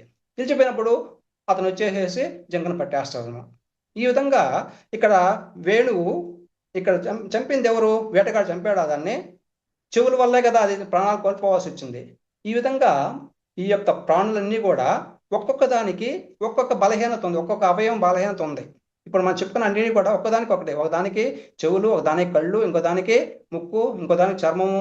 ఈ విధంగా ఒక్కో దానికి ఒక్కొక్క బలహీనత వల్లనే అవి ప్రాణాలు కోల్పోవడం జరిగింది. మరి ఒక్క బలహీనత ఉంటేనే అవి ప్రాణాలు కోల్పోతే ఈ 5 బలహీనతలు ఉన్నాయి మనిషికి. ఈ 5 బలహీనతలు మనిషికి ఉన్నాయి. ఏంది? రుచి కోసం నాలుక, మంచి భోజనాలు చేయాలనేసి నాలుక రుచి కోరుకుంటుంది. మంచి దృశ్యాలు చూడాలనేసి కళ్ళు కోరుకుంటున్నాయి. సుఖం, రకరకాల సుఖాలు అనుభవించాలని చర్మం కోరుకుంటుంది. ఇదే విధంగా కళ్ళు మంచి దృశ్యాలు చూడాలనేసి, మంచి సినిమాలు చూడాలనేసి, ఈ విధంగా పొగడ్తల కోసం చెవులు, నన్ను బాగా అందరూ పొగడాలి అనే చెవులు ఆరాటపడుతున్నాయి. ఈ విధంగా ఇన్ని లోపాలు ఉంటే మరి మనిషి ఏ విధంగా బాగుపడతాడు? ఇంకెంత ప్రమాదంలో పడిపోయాడు? అందుకోసమే శంకరాచార్యులు, అయ్యా నువ్వు ప్రపంచాన్ని జయించడం గొప్ప కాదు నాయనా, నీలో ఉన్నటువంటి ఇంద్రియాలని అదుపులో ఉంచుకో, అలాంటి వాడివే నిజమైన విజేతగా అవుతావాడనేసి ఆ యొక్క శంకరాచార్యులు మనకి బోధిస్తూ ఉన్నాడు. కాబట్టి మన పంచేంద్రియాలని మన యొక్క అదుపులో ఉంచుకోవాలి అని ఇక్కడ తెలుసుకున్నాం. తర్వాత దుర్లభం త్రయమేవై తద్దేవానుగ్రహ హేతుకం మనుష్యత్వం ముక్షుత్వం మహాపురుష సంశ్రయ. ఇంతటి మహత్తరమైనటువంటి మానవ జన్మ లభించినటువంటి కారణంగా మనకి ఎంతో మంచి జన్మ లభించింది. మనకి ఎంతో బుద్ధి జ్ఞానం ఉన్నాయి. ఎంతో మంది మహర్షుల యొక్క, మహాయోగుల యొక్క దర్శన భాగం కలిగింది. వాళ్ళ ద్వారా మనకి మళ్ళా అవధూతులు, సిద్ధపురుషులు, మహాయోగుల గురించి తెలుసుకున్నాం. వాళ్ళని ఎప్పుడైతే మనం ఆశ్రయిస్తామో వాళ్ళ ద్వారా మనకి ముక్తి మోక్షం లభించేటువంటి మార్గాన్ని వాళ్ళు మనకు సూచిస్తారు. వాళ్ళ దగ్గరికి పోయినప్పుడు ఆటోమేటిక్గా మనకి మంచి మార్గం ఉన్నాం కాబట్టి సూచిస్తారనమాట. ఈ విధంగా ఆధ్యాత్మ మార్గంలో పయనించేటప్పుడు మన గురువులు ఏం చేస్తుంటాయి, మనకు సాధన చేస్తున్నాం కాబట్టి మన నుండి దుష్గుణాల కన్నా కొన్ని పోతూ ఉంటాయి. కానీ అలాంటి సమయంలోనే మళ్ళా ఏదైనా చెడ్డ పనులు చేస్తూ ఉంటే అవి మళ్ళీ పేరుకుని పోతూ ఉంటాయి అన్నమాట. కాబట్టి ఎట్టి పరిస్థితుల్లో కూడా అలాంటి వాటి జోలికి పోకూడదు. అందుకే మనకి ఒక ఉదాహరణ ఏంటంటే, మనకి పడవలో పోతూ ఉన్నాము, పడవ ఎక్కడ ఉంటుంది, నీళ్ళ మీద ఉంటుంది. పడవ నీళ్ళ మీద ఉన్నప్పుడే మనం సురక్షితంగా ప్రయాణం చేయగలుగుతాం. అదే పడవలోకి నీళ్లు వచ్చినాయనుకోండి, నీళ్ళు వస్తే ఏమవుతుంది, పడవ మునిగిపోతుంది. కాబట్టి అదేవిధంగా మనం కూడా ఎప్పుడు కూడా ఈ యొక్క మాయా ప్రపంచంలో ఆకర్షణకు లోనైపోతే సంసారం అనేటువంటి సముద్రంలో మునిగిపోతాము అనేసి ఇక్కడ మనం తెలుసుకుంటున్నాం అన్నమాట. తర్వాత లబ్ధ్వా కథంచి నరజన్మ దుర్లభః తత్రాపి శృతి పారదర్శనం యః సాత్మముక్తౌ నయతేత మూఢది సహ్యాత్మహాస్వం వినిహంత్య సద్గతా. ఇక్కడ పూర్వజన్మల పుణ్యం వల్ల కానీ భగవంతుడి దయ వల్ల కానీ మానవులుగా పుట్టాం మనం. ఈరోజు ఎంతో అదృష్టం ఉంటే కావడం మనం అనుకుంటాం, అబ్బా నేను మానవుడిగా పుట్టాం కాబట్టి నేను ఎంతో అదృష్టం ఉంటుంది అనుకుంటుంటాం. కానీ అది కేవలం మన అపోహ మాత్రమే. మానవుడికి పుట్టిన తర్వాత సరిపోయిందా? అది మనం ఈ జన్మనే సార్థకం చేసుకోవాలి. ఈ జన్మలే మోక్షం కొరకు మనము సాధన చేసుకోవాలి. అలా కాకుండా మన యొక్క ఈ యొక్క సంసార కోపంలో ఇరుక్కుపోయేసి చేస్తూ రంగుల ప్రపంచానికి శాశ్వతం అనుకుంటే మనకి బంధాలు పెంచుకోకూడదు. రంగుల ప్రపంచాన్ని ఎప్పుడు శాశ్వతం అనుకోకూడదు. ఇంతటి మహత్తరమైన జన్మను పొందినటువంటి వాళ్ళు ముక్తి కోసము మోక్షం కోసం మనం ఉపయోగించుకోవాలని చెప్పేసి, అలా ఉపయోగించకుండా ఎవరైతే ఉంటారో వాళ్ళని మూఢధి అంటున్నాడు శంకరాచార్యుల వారు. మూఢధి అంటే మూర్ఖుడు. కాబట్టి ఈ జన్మను మనం సార్థకం చేసుకోవాలి. సార్థకం చేసుకోవాలంటే సాధన మార్గంలో ధ్యాన మార్గం ద్వారా మనం ముక్తి మోక్షాన్ని పొందాలని చెప్తున్నారు. తర్వాత వదంతు శాస్త్రాణి యజంతు దేవాన్ కుర్వంతు కర్వాణి భజంతు దేవతా ఆత్మైక్య బోధే నవీనా విముక్తి న సిద్ధి బ్రహ్మ శతాంతరేపి. ఇక్కడ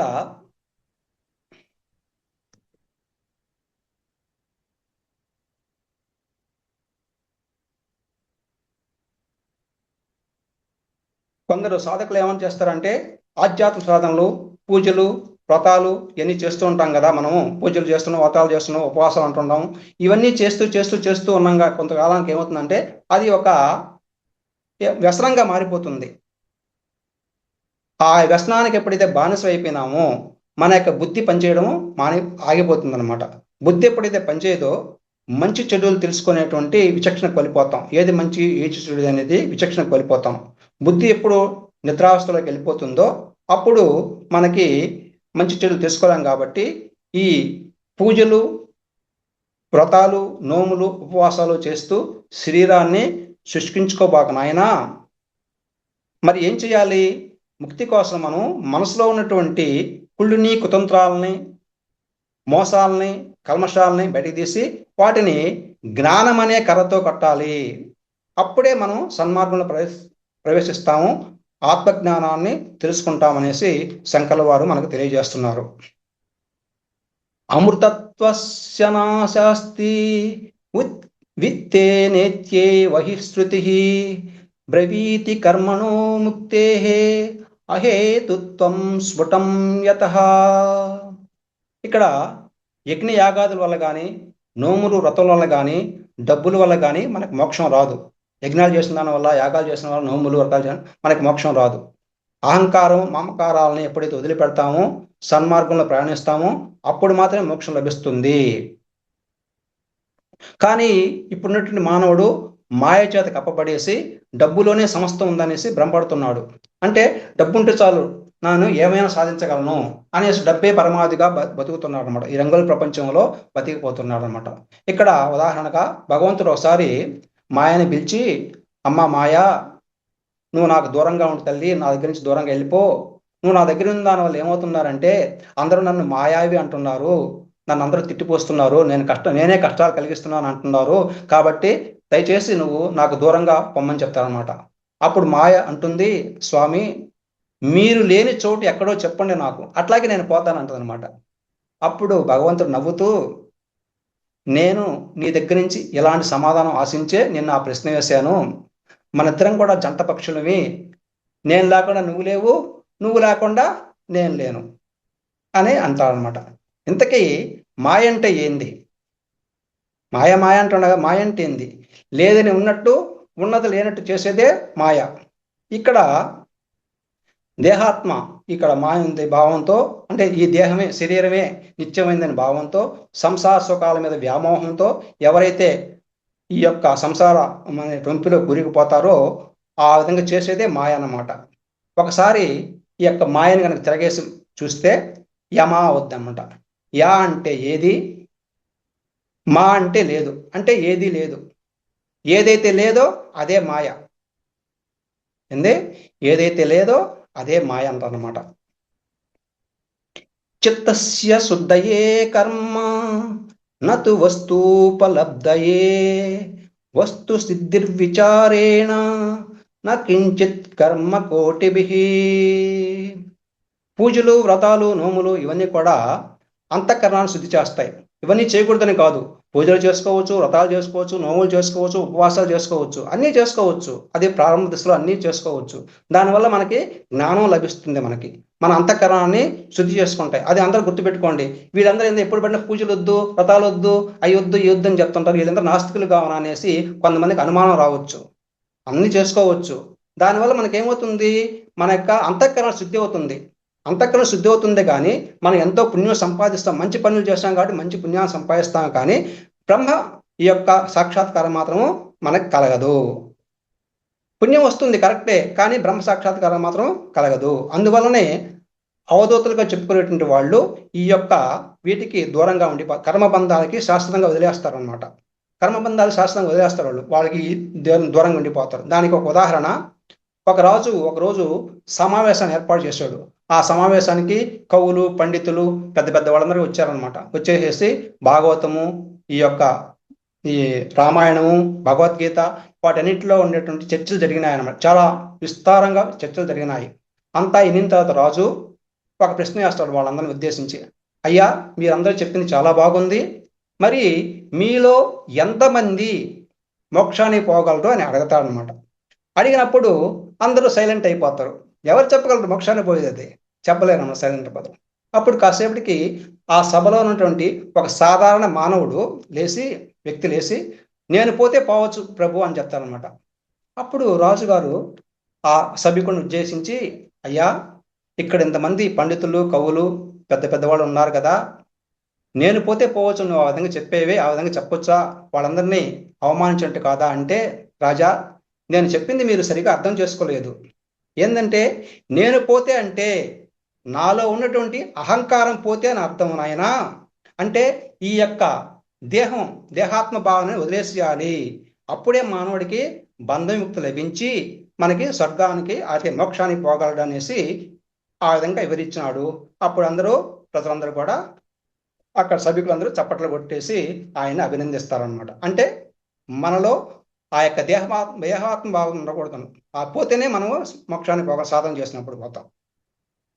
అర్ధస్య నిశ్చయో దృష్టోహ విచారేణ హితోక్తికః న స్నానే నన దానేన ప్రాణాయామ సతేన వా.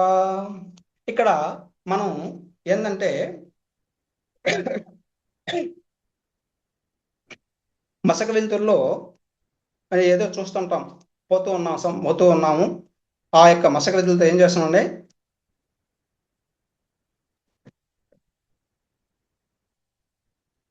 ఇక్కడ ఏంటంటే ఈ పద్యం ఇంకోటి చెప్తాను. సమ్మగ్విచారత సిద్ధ రజ్జు తత్వావధారణ భ్రాంతోదిత మహాసర్ప భయదుఃఖ వినాశిని.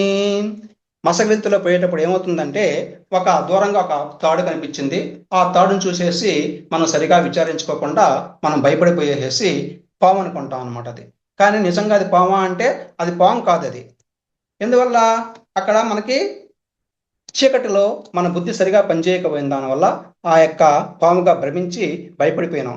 కాబట్టి మనం ఎప్పుడు కూడా ఆ విధంగా ఉండకూడదు, అందరూ కూడా జాగ్రత్తగా ఉండాలనేసి నిజానిజాలు తెలుసుకునేసి వివేకం వైరాగ్యంతో నిజానిజాలు తెలుసుకోవాలనేసి మన శంకరాచార్య గారు చెప్తున్నారు. అట్లాగే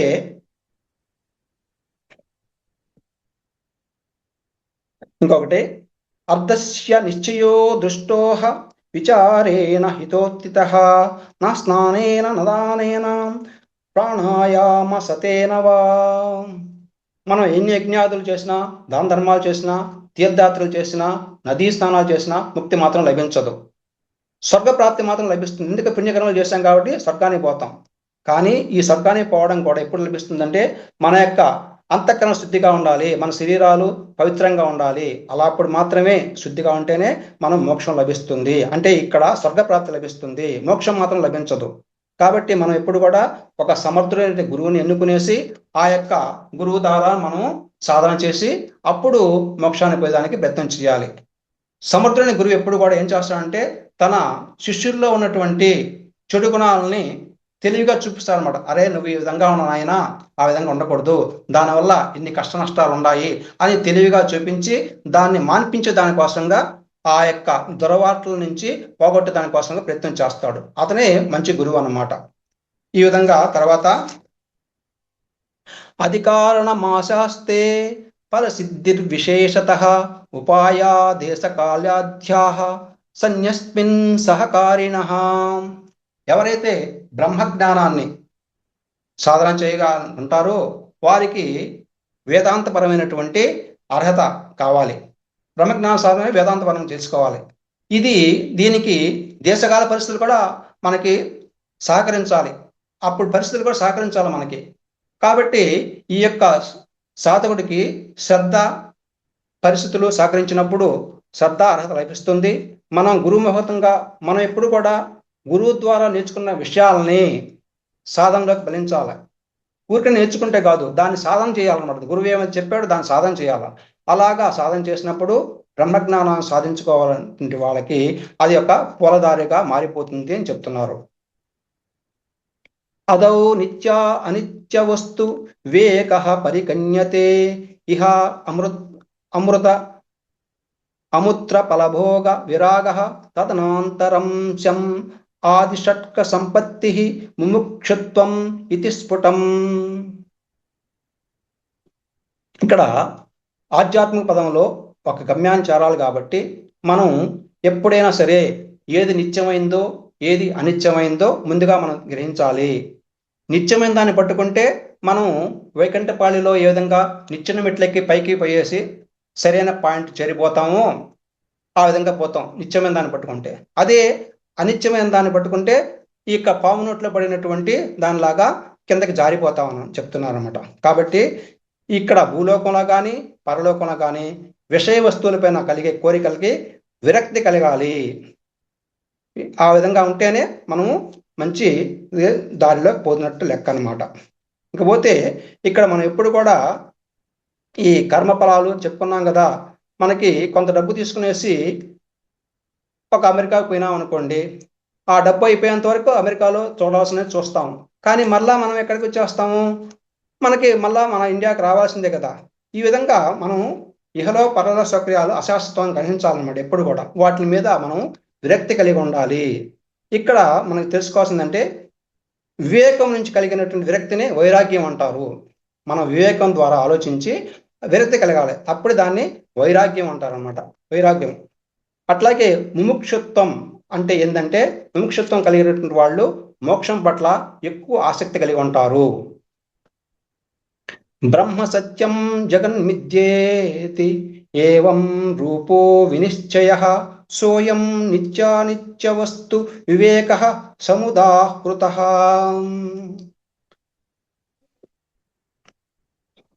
ఇక్కడ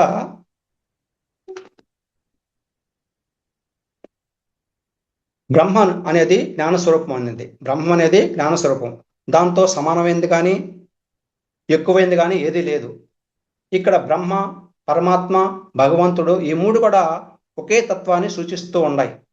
జీవులకి మోక్షం కలిగించేది బ్రహ్మని, జీవుల్లో ప్రవేశించి నియమించేది పరమాత్మని, దోషం లేని కళ్యాణ గుణాలు కలిగి ఉన్నది భగవంతుడు అనేసి మనం తెలుసుకుంటున్నాం. మామూలుగా అదే దాన్ని మనం సృష్టి స్థితి లయ అంటున్నాం. మనకి ప్రారంభంలో ఎప్పుడు కూడా సాధన మార్గంలో ఉండేటప్పుడు ప్రారంభంలో నేను వేరు భగవంతుడేనని భావన ఉండాలి మొదట.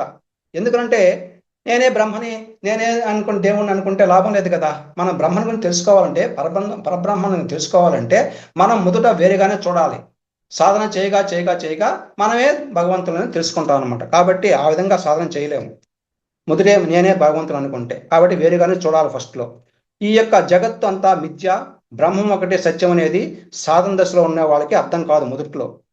ఈ యొక్క పూజలు కానీ, వ్రతాలు కానీ, దీక్షలు కానీ, ఉపవాసాలు ఇవన్నీ చేసేది జ్ఞానం కోసం చేసేటువంటి ఒక సాధన. ఇవి జ్ఞానం కోసం చేస్తున్నాం. ఈ సాధన అనేది చిన్న వయసు నుంచే నేర్పించాలి మన పిల్లలకి. ఈ రామాయణము, మహాభారతం, భాగవతం ఇవన్నీ కూడా చదివి వాళ్ళకి చెప్పడము, మంచి చేయాలి, ఏది మంచి చేయాలి, ఏది చెడ్డ, అలాగే ఏ పని చేస్తే బాగోతుంది, అట్లాగే ధర్మరక్షణ కోసం మనం ఏం చేయాలి, అట్లాగే కష్టాలు ఉన్న వాళ్ళకి మనం ఏ విధంగా ఉపయోగపడాలి, ఎలా సహాయపడాలి, మానవ సేవ, మాధవ సేవ, ఇవన్నీ కూడా పిల్లలకి ఉన్నప్పుడే మనం చెప్తూ రావాలన్నమాట. ఈ విధంగా చెప్తున్నప్పుడే భగవంతుడు మనకి ఆ కర్మఫలాలని మనకి ప్రసాదిస్తాడు అంటున్నారు. తర్వాత భగవంతుడు అప్పుడు ఏంటంటే ఒకసారి ఈ శక్తి మన యొక్క ప్రవర్తనని గమనించినటువంటి భగవంతుడు ఒకసారి శక్తి స్వరూపినటువంటి ఈ యొక్క జగన్మాతతో ఒక మొరపెట్టుకుంటాడు. తల్లి, ఈ యొక్క ప్రపంచ మరీ మితిమీన కోరికలు కోరుతున్నారు. ఆ కోరికలు తీర్చడం నా వల్ల కావటం లేదు. ఒక కోరిక పోతే ఇంకో కోరిక, ఇంకొక కోరిక పోతే ఇంకో కోరిక, నన్ను ఒక్క క్షణం కూడా ఖాళీగా ఉంచటం లేదు అనేసి భగవంతుడు ఆ జగన్మాతతో మొరపెట్టుకుంటే, నన్ను ఎక్కడికైనా పంపించేసా తల్లి అని అంటారనమాట. అప్పుడు జగన్మాత నవ్వుతూ ఏం చెప్తుందంటే, నాయన నీకు సరైన ప్రదేశం చూపిస్తానని చెప్తానమాట. చెప్పు తల్లి, చెప్పు తల్లి అంటే, నువ్వు ఆ మానవుడి యొక్క హృదయంలో ఉండిపో. ఆ మానవుడు అంతా ఎత్తుక్కుంటాడు కానీ తనలో తాను ఎతకడు అనేసి చెప్పిందనమాట. ఇది మామూలుగా మనం సరదాగా కథగా చెప్పుకున్నా 100కి 100 పాళ్ళు ఇది నిజం అన్నమాట. ఇది మనం మనలోనే భగవంతుడు ఉన్నాడు అనే విషయాన్ని మనం మర్చిపోయేసి, ఏ మార్గంలో వెళ్తే ఆయన దర్శనం లభిస్తుందని వదిలేసి, మితిమీరిన కోరికలతో కుండీలో డబ్బులు వేస్తాం. నేను యొక్క ఈ పని చేసి పెట్టినాయన, నన్ను ఫస్ట్ క్లాస్లో పాస్ చేస్తే నేను గుండు కొట్టించుకుంటాను, లేకుంటే నాకు అలా పని చేసి పెట్టు, నేను ఈ పని చేస్తాననేసి ఈ విధంగా ఆయన ఒక వ్యాపారస్తులుగా చూసుకుంటున్నావు కానీ, లేదా లంచం ఇచ్చేటట్టు చేస్తున్నా కానీ నిజంగా నా దగ్గరికి ఈ విధంగా రావట్లేదు అనేసి మనం ఇక్కడ గ్రహించాలన్నమాట. ఇది మనకి ఇప్పుడు ప్రస్తుతం ఉండే పరిస్థితి. విరజ్య విషయవ్రాత దోష దృష్ట్యా ముహుర్ముహు స్వలక్ష్యే నియతావస్థ మనస శమ ఉచ్యతే. ఇక్కడ మనస్సు యొక్క ప్రశాంతమైన స్థితిని శమము అంటారు. ఇది బాగా గుర్తుపెట్టుకోండి. మనసు ఎప్పుడైతే ప్రశాంతంగా ఉంటుందో దాన్ని శమము అంటారు అనమాట. సంసారంలో విషయ వస్తువులపైన విరక్తి కలిగినప్పుడు మనసు ప్రశాంతంగా ఉంటుంది. అప్పుడు ధ్యానానికి సరైన సమయం, అనుకూలమైన సమయం అదే. మనసు ఎప్పుడైతే ప్రశాంతంగా ఉంటుందో మనకి ధ్యానం చేస్తానికి అనుకూలమైన సమయం లభిస్తుంది అనమాట. కాబట్టి మనం ఎప్పుడు కూడా ఆ యొక్క మనసుని మన అధీనంలో ఉంచుకోవాలి. అంతేగాని దాని అధీనంలోకి మనం వెళ్ళకూడదు. మన కంట్రోల్లో పెట్టుకోవాలి. మనం ఇందాక కథ చెప్పుకున్నాం కదా, ఆ విధంగా పగ్గాలు పట్టుకొని ఉండాలన్నమాట. వైరాగ్యం ఇక్కడ కొంత పగ్గాలు పట్టుకొనేసి ఉంటే మన యొక్క కంట్రోల్లో ఉంటుంది అది. ఇంకపోతే విషయేభ్య పరావర్త్య స్థాపనం స్వస్వనో గోళకే ఉభయేషామింద్రియాణం సమద పరికీర్తితః బాహ్యానాలంబ సంవృత్తే ఏషో పరతిరుత్తమా. ఇంద్రియాలను ఎప్పుడైతే మనం అదుపులో ఉంచుకుంటామో, బాహ్య వస్తువులపైన దృష్టి మరలకుండా ఉంటామో దాన్ని దమము అంటారు. ఇంద్రియాలను మనం అదుపులో ఉంచుకునేసి బాహ్య వస్తువులపైన మనం ఎప్పుడు కూడా దాని జోలికి పోకుండా ఉంటే దాన్ని దమము అంటారు. ఇందాక మనం శమము అని చెప్పుకున్నాము ప్రశాంత స్థితిని, ఇది దమం అన్నమాట. ఇంద్రియాలను మనం అదుపులో ఉంచుకోవాలి, దాన్ని దమం అంటారు అనమాట. ఇంకా సహనం సర్వ దుఃఖానాం అప్రతీకార పూర్వకం చింతా విలాపరహితం సాతి తిక్షాని గజ్జతే. ఇక్కడ ఇతరుల వల్ల మనకి ఎన్నో దుఃఖాలు, బాధలు ఏదో కలిగినాయి. దుఃఖాలు, బాధలు ఇతరుల వల్ల కలిగినాయని చెప్పేసి మనం వాళ్ళ మీద ప్రతీకారం భావం లేకుండా రే వాడు ఇట్టన్నాడే నన్ను, ఈడన్నాడే నన్ను అనేసి ప్రతీకారం భావం లేకుండా మనం ఎప్పుడైతే సహనంగా ఉంటామో, దూషించకుండా ఉంటామో, అలాంటి దాన్ని తితిక్ష అంటారు. అలాంటి దాన్ని తితిక్ష అని అంటారు అనమాట. అట్లాగే మనకి అరిషట్వాల వర్గాలైనటువంటి కామ, క్రోధ, లోభ, మద, ఆశ్చర్యాల్ని మనము అదుపులో ఉంచుకోవాలి, వాటికి మనం లొంగిపోకూడదు అనేసి మన శంకరాచార్యుల వారు మనకి చెప్పడం జరుగుతుందన్నమాట. కాబట్టి మనం ఎప్పుడు కూడా ఒక క్షణం కూడా వృధా చేయకుండా మనం ఈ విధంగా సాధన చేసుకుంటూ ఉండాలి. చివరగా ఒక శ్లోకం చెప్పుకొని ముగిస్తాం. శాస్త్రస్య గురువాక్యస్య సత్యబుద్ధ్య ఉదాహరణం సా శ్రద్ధా కజిత సద్భిః యావ వస్తూపలభ్యతే. గురువు చెప్పేటువంటి ప్రతి వాక్యాన్ని కూడా సత్యం అని నమ్మి ఉండడాన్ని శ్రద్ధ అంటారు. గురువు ఏ మాట చెప్పినా సరే దాని సత్యం, ఇది సత్యమే అంతే, గురువు చెప్పాడంటే అది సత్యమే అనమాట. ఆ విధంగా సత్యం అని గ్రహించాలి, దాని మీద ఇంకా నో డౌట్ అనమాట. ఆ విధంగా గురువు మనలో ఉన్నటువంటి అజ్ఞానాన్ని జ్ఞానం అనే దివ్య జ్యోతితో వెలిగించి మనల్ని మంచి మార్గం వరకు, మోక్ష మార్గం వరకు తీసుకెళ్తున్నాడు. కాబట్టి గురువు ఏం చెప్పినా కూడా మనం వెంటనే ఆచరించాలి, అది మనం తెలుసుకోవాలి. దీనికి ఒక ఉదాహరణ, చిన్న ఉదాహరణ చెప్పి మనం ముగిచ్చేసుకుందాం. ఇక్కడ ఏంటంటే ఒక గొల్లబామ, అంటే పాలు పెరుగు అమ్మే వాళ్ళని గొల్లబామలు అంటారు అనమాట. ఆమె ఒక పల్లెటూరు నుంచి పక్కనుండే పల్లెటూరికి పోయేసి పాలు పెరుగు అమ్మి వస్తూ ఉంటుంది. ఆ వచ్చే క్రమంలో మధ్యలో నది ఉంటుంది అనమాట. ఆ నదిని దాటాలంటే పడవలో పోవాలి. పడవలో పోయేసి అవతల పోయేసి ఆ రోజంతా అమ్ముకునేసి మళ్ళా మధ్యాహ్నానికి ఇంటికి వచ్చేస్తుంటుంది అనమాట. కానీ ఆమెకి ప్రతిరోజు కూడా లేట్ అయిపోతుంటుంది. అంటే ఈ ఒక్కం కోసం పడవేయడు కదా, కాబట్టి లేట్ అవుతుంది. అక్కడ ఏమంటే గురువు ఏమంటే ఎందుకు ఇంత లేట్గా వచ్చావు అని అడుగుతుంటే అప్పుడు ఆమె ఒక్క రోజు ఒక్క సాకు చెప్తా ఉంటుంది అనమాట.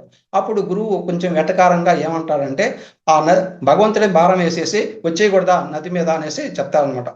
ఆ వాక్యాన్ని ఆమె పట్టుకునేసి పక్క రోజు నిజంగానే భగవంతుని మీద, గురువాక్యం మీద శ్రద్ధ పెట్టేసేసి భగవంతుని మనసులో తలుచుకుంటూ సులభంగా ఆ యొక్క నది మీద నడిచేసేసి వెళ్ళిపోతుంది.